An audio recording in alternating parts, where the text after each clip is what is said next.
Hi, welcome. I'm happy to be here. Thank you, Janet, so much for inviting me here to present to everyone tonight. Okay, so I'm going to share my screen and get started.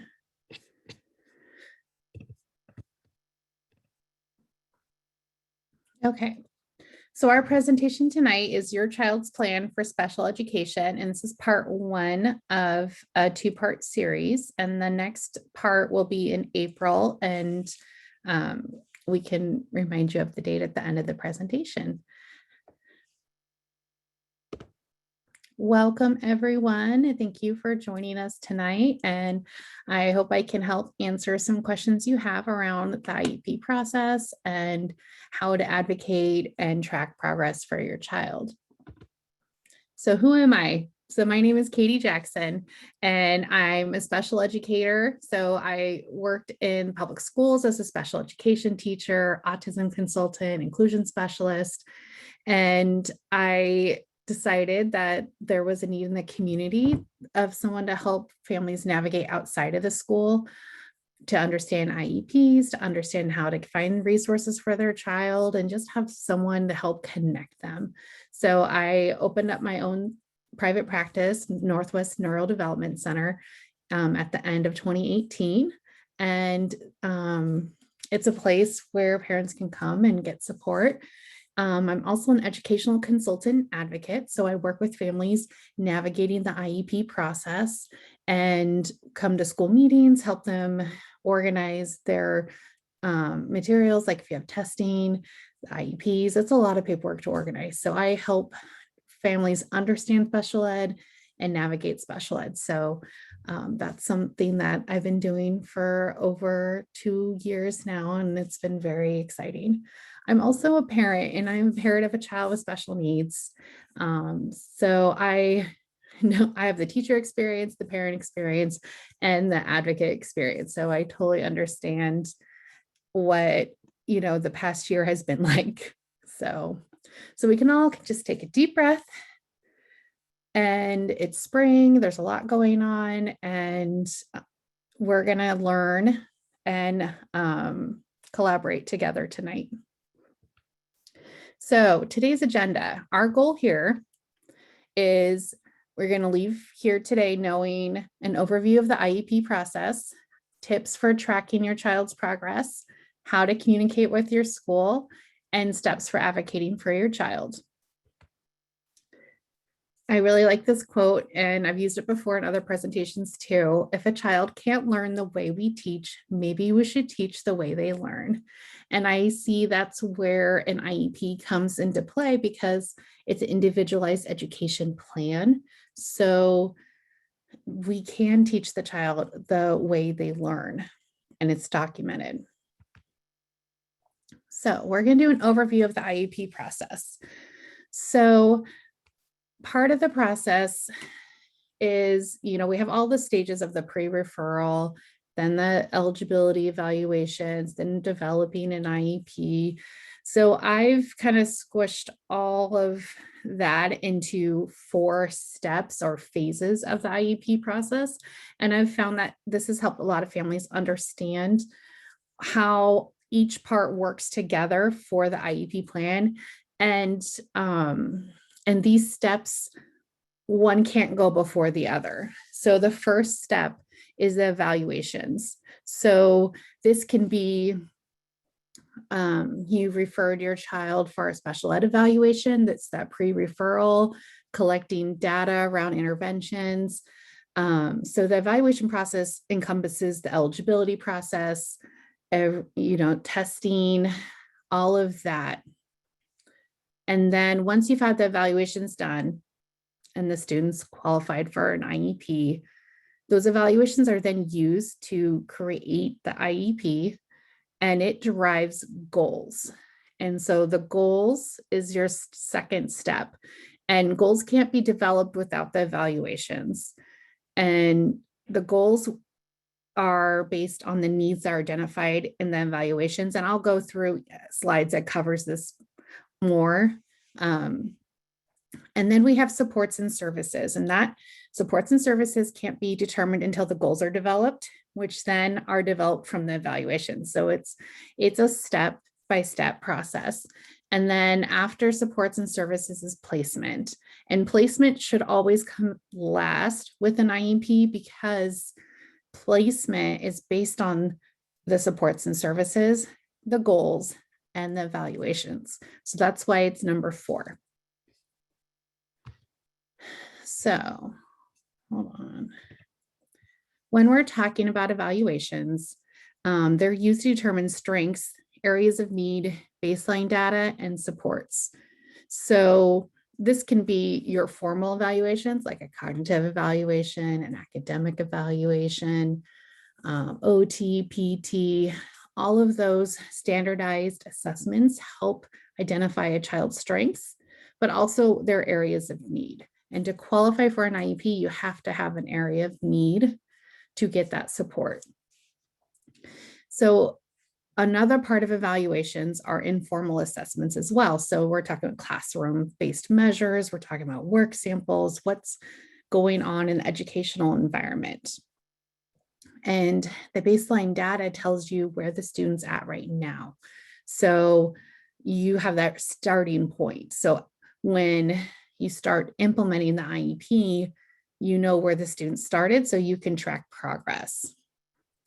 So something to remember too is that needs drive goals, and how you identify needs is through the evaluation. So the testing, the informal assessments, observations, all of that identifies needs. And it's not just one type of measure too. So if we have a standardized assessment where the students' skills are all average, but in the classroom, they're not accessing and not able to work in the curriculum, then there's a problem. And that is an area of need.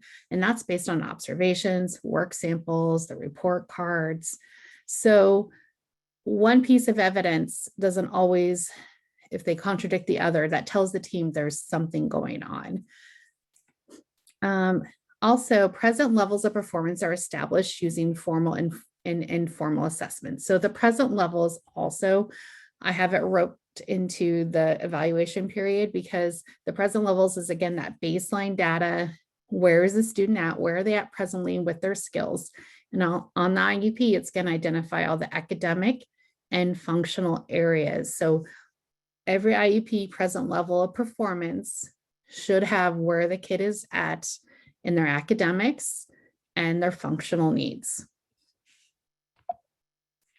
Okay, it wasn't letting me click.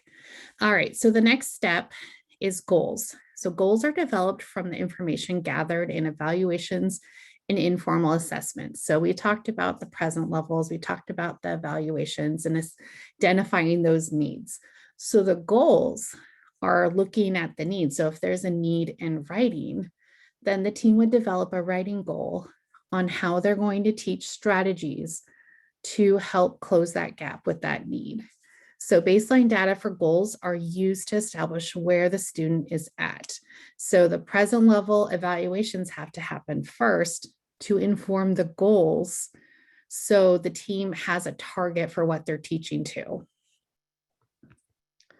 So step 3 is supports and services. So what supports and services are needed for the student to access general education curriculum and make progress on their goals?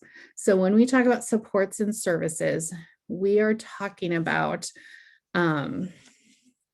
accommodations, modifications.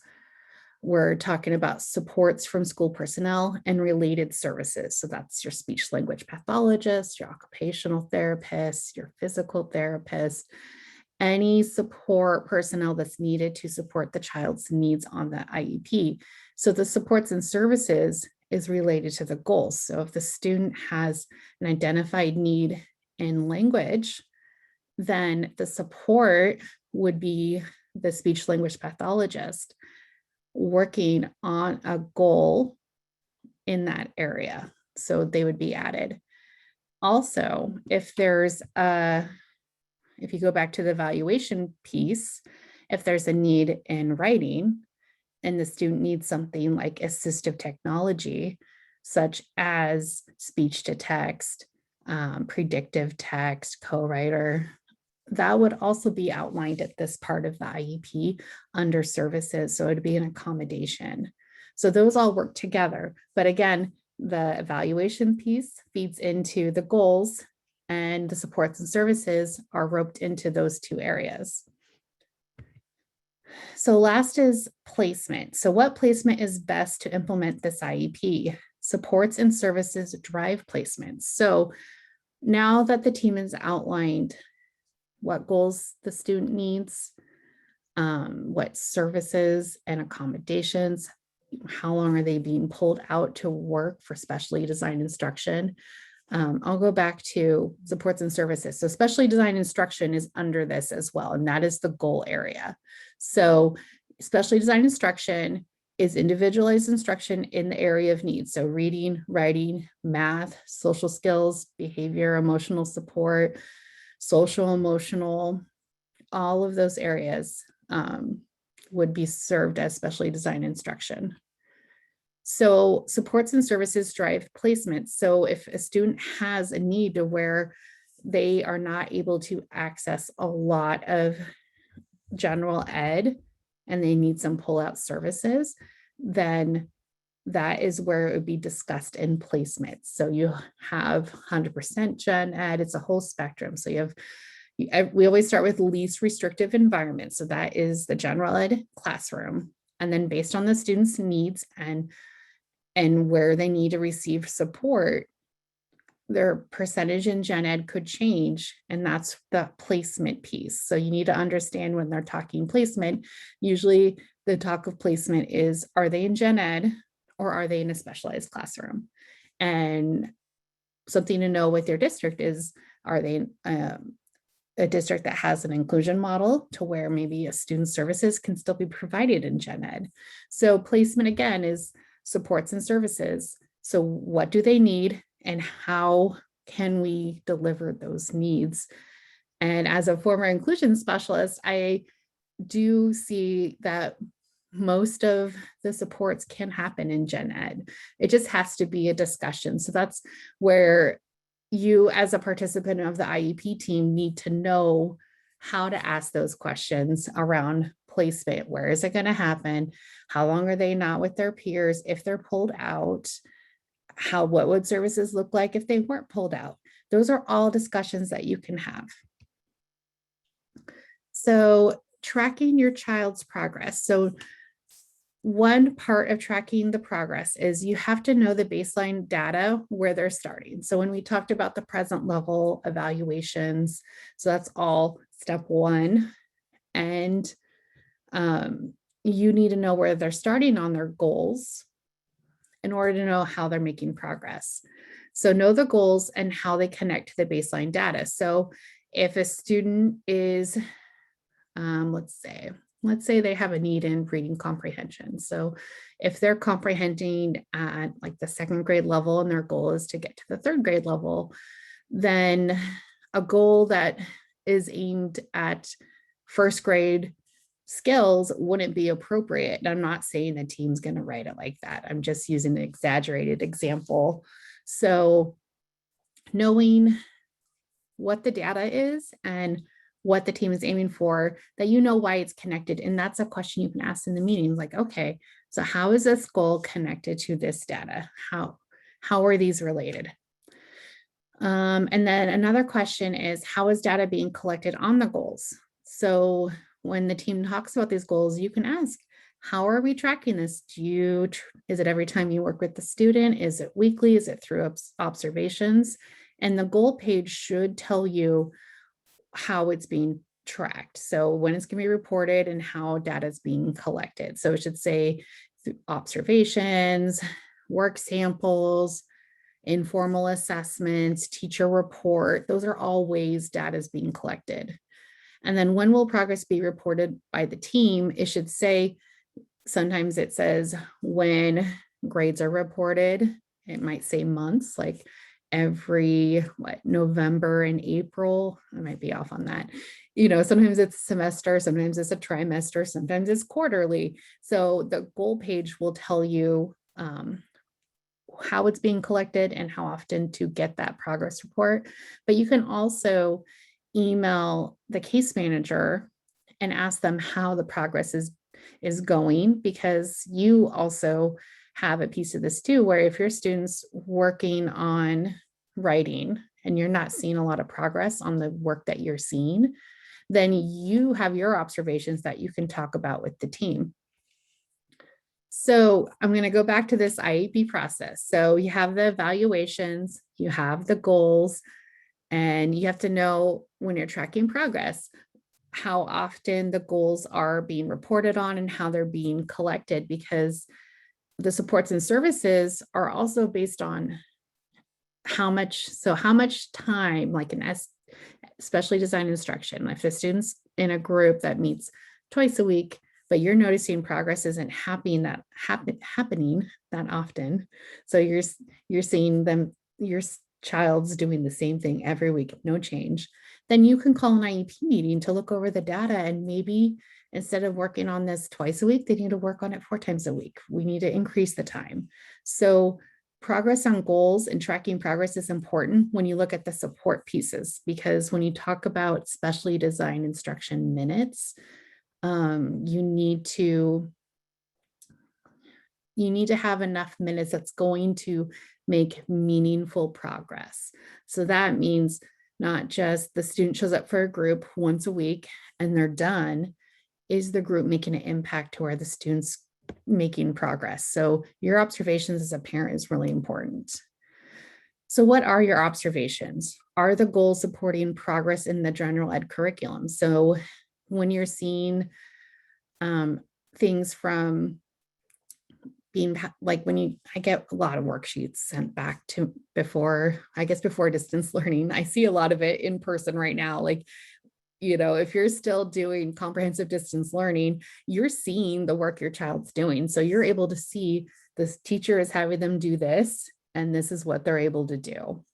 And prior to comprehensive distance learning, or as we're moving into hybrid, the teacher will probably start sending home more work or comments. So with the goals in place, are you seeing progress in their classes? Do you see your child making progress? And collect current work samples to show what you're seeing. So if you're hearing your students making progress in writing, but then you look at a writing sample they're doing in their class and it's not matching up, either take a picture of it and send it to the team, or collect it in like a file. So you have something to reference. So when you have an IEP meeting, if you're saying you're concerned about writing, you have a work sample to show. If you're concerned about math, you can show certain math problems, which ones are you seeing problems with. So here are some tools for tracking your child's progress. And I kind of put little icons to kind of show you what I was thinking. So a notebook or journal. So I can't really see myself right now. Hold on. Okay. So I just want to make sure, like, you can just have a composition book and you can just have like a log of during reading today. If you're able to, if you're in comprehensive distance learning, you're able to observe how your child's doing, you can write it in here. If your child's attending in person, then if anything they bring home, you can write like, this day I saw this paper, this is what I'm noticing, or when we worked on this homework. So also homework time is really important to keep track of. So if you have a child that's spending hours on homework, you need to log what assignment they're working on, how long it took for them, how you helped them, because that's all important information for the team to know and for you to see if there's a pattern. Google Docs and folders. So if you are techie, Google Docs is free. And I think, I don't know if on this slide or one of the handouts, I have a little link for Google Docs. And you can just use the word processing and type in what you're seeing, your observations, same thing as the journal. You're writing in the date. Are you seeing like they're struggling on a certain subject or what they're doing? And all of this is also related to behavior too. So if you notice certain parts of the day your child is having behaviors, you could note those behaviors too, because the team needs to know what that picture at home looks like. So if you're in CDL, what does it look like when they're getting frustrated? Is there certain parts of the day, if they're on Zoom a lot, are you noticing more behaviors from them or noticing more meltdowns? And then at school, especially with hybrid, and as things are transitioning, how is your child handling those transitions? So really identifying those areas so you can speak to them, to the team, because I don't know you, but I know when I'm like really concerned about something, I go right in and I'm like really concerned about this thing. This is outside of the IEP process. This is like, if I'm calling a company about something and they're going to ask you like, when did this start or tell me more? And if I didn't have it written down, it's really hard to pull it out of your brain in the moment. So write it down, because also that helps you see patterns. Photos of work samples. So if you're noticing something that's concerning, take a picture of it if you can on your phone or tablet or computer, or if you're able to save like a digital copy, if it's on the computer, you can do that too. And also create a schedule of your child's scheduled services and track when they happen each week. So we're in, at least I'm assuming everyone here is in Oregon. So we're in this like transitional period of comprehensive distance learning, going into hybrid. And I know I can only speak for my experience as a parent right now. My kids had one schedule for most of the year and we just got that down. And now the schedule's completely different or changing significantly for my kids. It's like flip-flopped. And now all the IEP services that were scheduled for most of the year, the groups and everything, are changing. So now's a good time for you to schedule out. If, let's say, your child has speech services, speeches on Tuesdays and Thursdays from 10 to 10:30, but now it's Mondays and Wednesdays at the same time, map it out and track if those services happen. So if it's happening, I know a lot of them are happening virtually still. I think a lot of services are happening virtually. At least that's been my experience so far with districts. Track whether those sessions happen and make sure you know when to expect those services, but also on the IEP, outside of the weird schedules we're in right now. Ask how often. So if there's 100 minutes a week for reading, ask how often the student will meet for reading. So when is their reading group? What time? Because knowing your child's schedule is important too, because if it's scheduled during a time they have gen ed instruction, you want to make sure they're not missing out on something. Or if it's during an independent work time, then they're not missing out on class time. But if it's during social studies, then you're going to have a problem with your child missing out on social studies, and how are they going to be part of that. So making a schedule helps you really see what it looks like, and then tracking if it happens so that you know the groups aren't being missed. Because I know I'm guilty of my child missing their group one day because we're in this comprehensive distance learning model and things happen, and I had to make a chart to remind myself. So passing this on from experience. Okay, it's not letting me go. Okay. So here's a tip I have too, is to communicate with your team in writing. A paper trail makes it easier to track and follow up with. And if it's not in writing, it didn't happen. And I always tell that to the families that I work with, is if they're concerned about something, I ask them if they've written an email, or if you have done a phone call, you're writing an email to the team to confirm what you talked about, so that you can track what happened and that it's a trail. So, I swear I talked to them about this, and you can go and reference it. Communicating with your school. So first, know who to contact. Who is the first point of contact at the school? So I'm assuming your child's on an IEP, then it's going to probably be their case manager. And if it's not the case manager, get that clarified. But who is the person that you talk to a lot? It could be the school counselor, it could be the classroom teacher. And then the second part, communicate needs in writing through an email or letter. So again, put it in writing. And so then you can track it and they can respond in writing. So you're not having to track their answers either. 3, keep a communication log of who you contacted, the date, the time, the discussion topic, and outcomes. So when I help families establish communication logs, I keep it really simple. Who did you talk to? When did you talk to them? What topic did you talk to them about? So let's say you had a question around homework. So the discussion topic was homework. And then, because you know what your concerns are. And then what was the outcome? So what was the decided outcome? So was that outcome, okay, have your child work on this for only 20 minutes and then stop and sign where you stopped? You're writing down like a couple sentences what the outcome was. If it's longer than that, then that needs to be in an email. The log is just for you to track when you talk to someone, what you generally talked about, and what the outcome was. And since everything's in writing, you can go back and look for the finer details in an email. Step 4, when you are concerned about something, write it out in a notebook or Google Docs. So this is something too that I have some of my clients do when they're really upset about something. I have them to kind of journal it, get it out, because it's living in your head. It's going to just bubble up.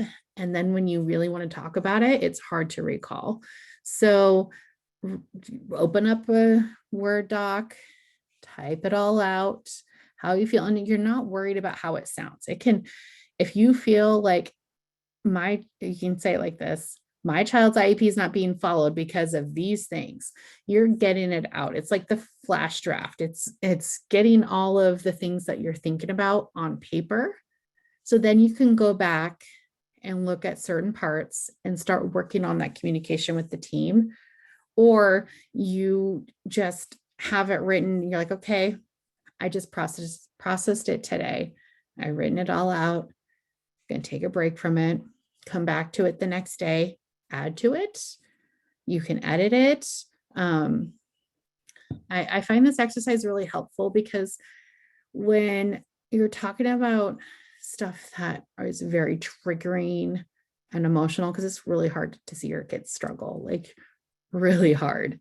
So writing it out really helps get it out so you can start processing it and really identifying like, what are you concerned about?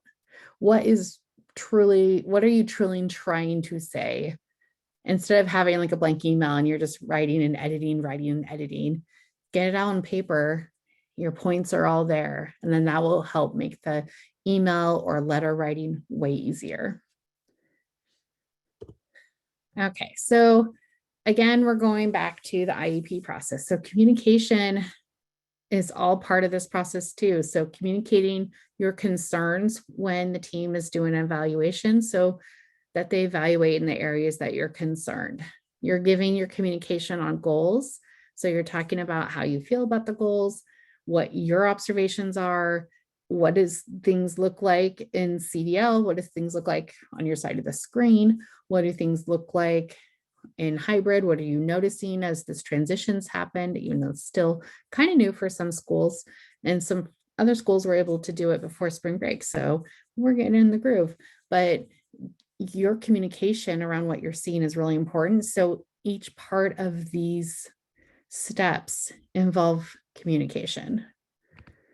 So now we're going to talk about advocating for your child, and communication is kind of a piece of that too. So I am really about families setting the tone with the team. So when you're meeting with the team, you are an equal participant. So you have a part at the table.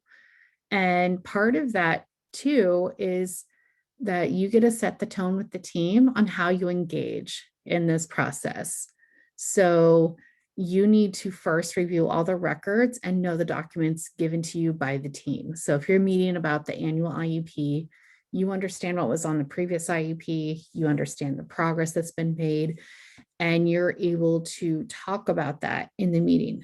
And it's really easy to sit there and just let the team talk, and then you just see what they want to say first, and then you engage and talk about it. But and sitting on the table as a special ed teacher, being part of the team on that side,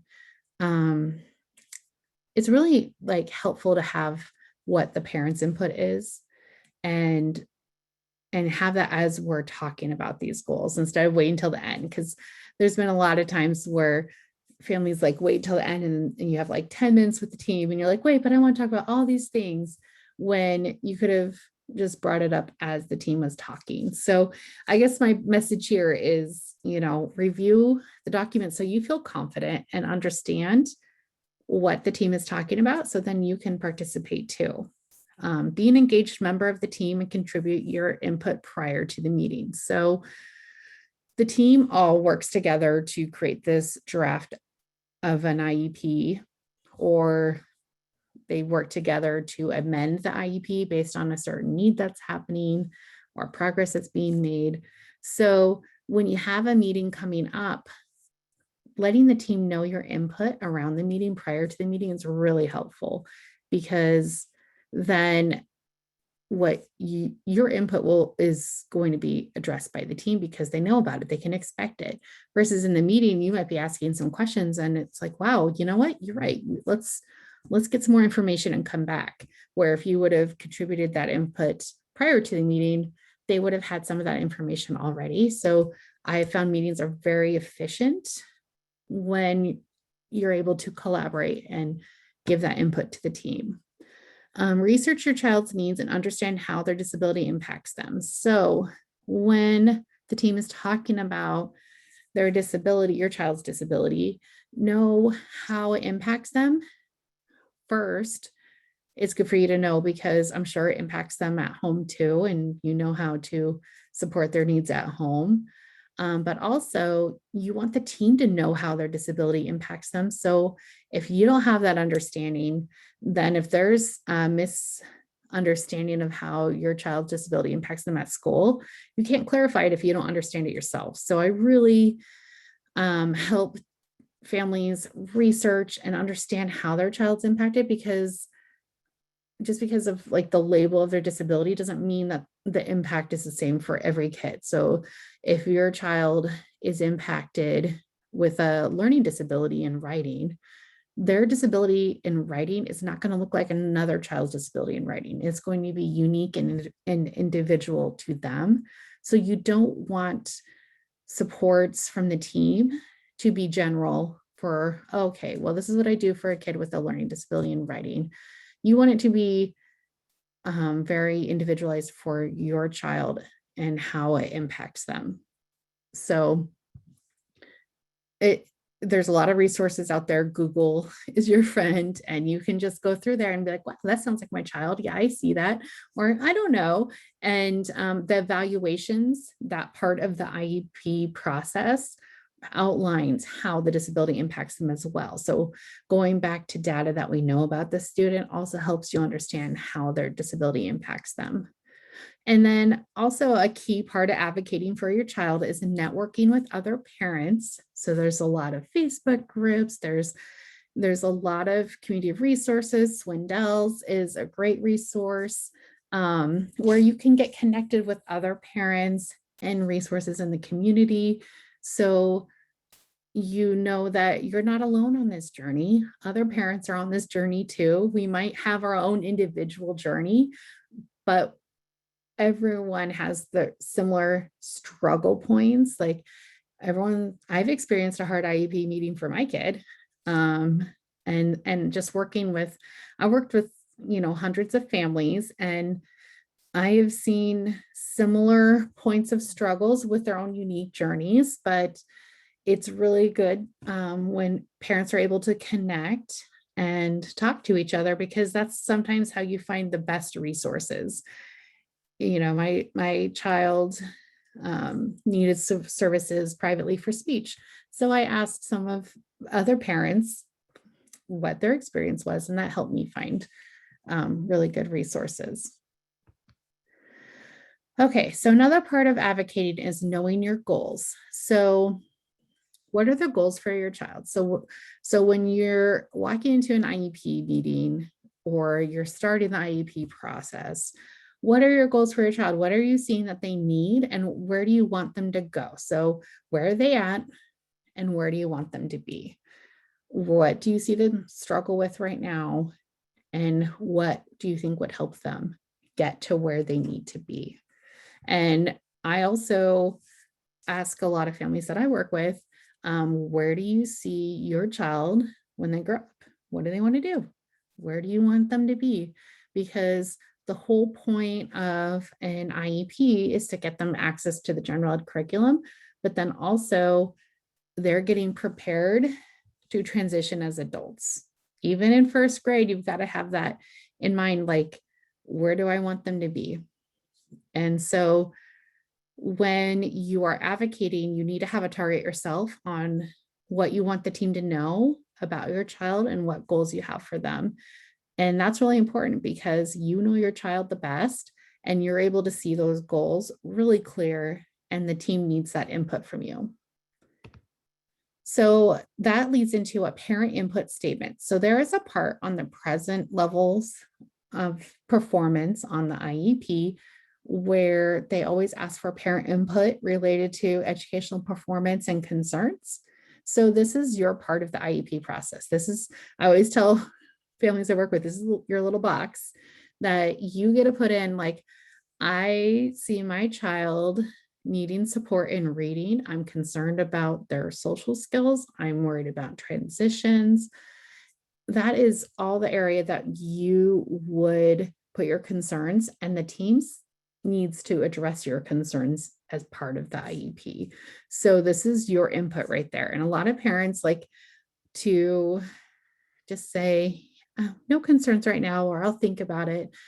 And it's okay to be concerned about your child. It's very normal.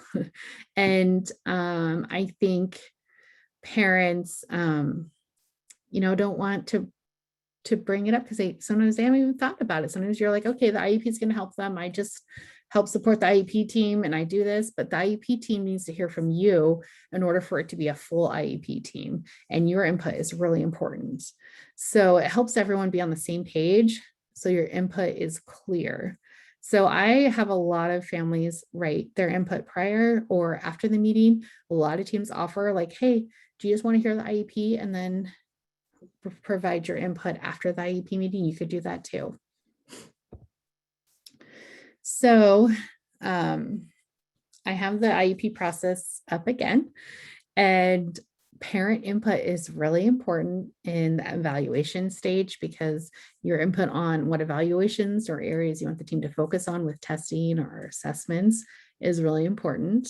Your parent input on the goals and whether they're appropriate, whether they're targeting the right areas is really important.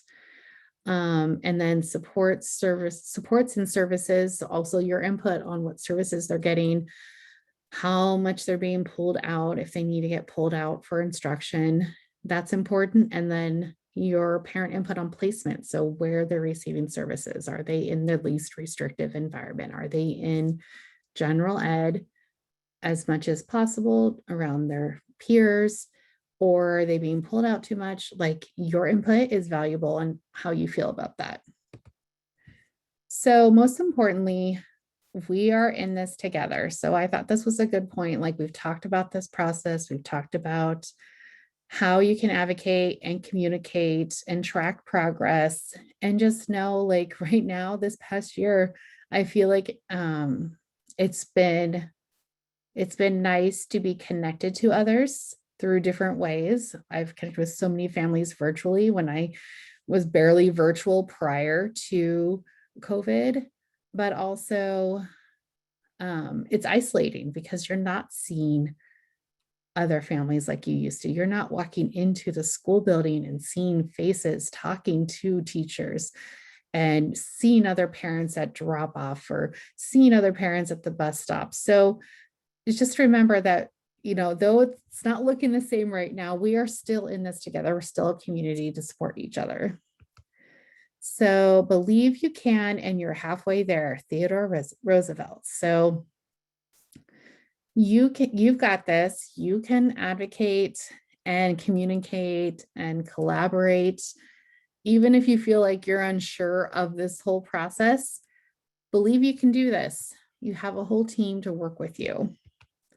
So I want to thank you for this part of the presentation, and I'm hopefully this gave you some nice information to go off of, and I hope you walk away knowing the process a little better. I was trying to really simplify it to where it's easier to understand, because the whole special ed process is not intuitive. It was not made to be intuitive, and I've worked a lot with families to trying to make it intuitive. So I hope you walk away from this knowing more about it. So if you want to stay in touch with me, you can email me. I have my Facebook pages for my center, Northwest Neurodevelopment Center. And then I also have a website, katiejacksonconsulting.com, and that's where I've done a lot of my advocacy and consulting work. And I have a blog. I did one blog post, but I'm going to do more. So that's my account there on Facebook. And then also I have a free Facebook group, the IEP Circle, that you're welcome to join with other parents. And we talk about we're in this together. So that's the space where a lot of parents ask questions. And then I go live and do some chats in there too, based on what I'm seeing parents needing to talk about. I also have my websites here. And then also I've started doing email lists. So if you want a free virtual IEP checklist for parents, so if you're in virtual IEP meetings, I made a checklist of stuff that I do with my clients, and it's a good resource. And then if you join a part of that, you join my email list, and I send fun little motivational things and tips for the week every Tuesday. All right. So I think we're ready for the Q&A. Yes. Well, I want to give people a few minutes to put their questions into the Q&A box. While we give people time to do that, I want to thank you, Katie, so much for sharing your knowledge with us. And everyone will receive a copy of tonight's slides, as well as some additional resources from Katie with her contact information on it. So if you have additional questions, feel free to reach out to her. You can also reach out to us at the Swindells Resource Center at swindells@providence.org. And we also have resources available for you as well. And again, I'd like to thank our Providence Children's Health Foundation for their generous support and their generous donors to help make these events possible.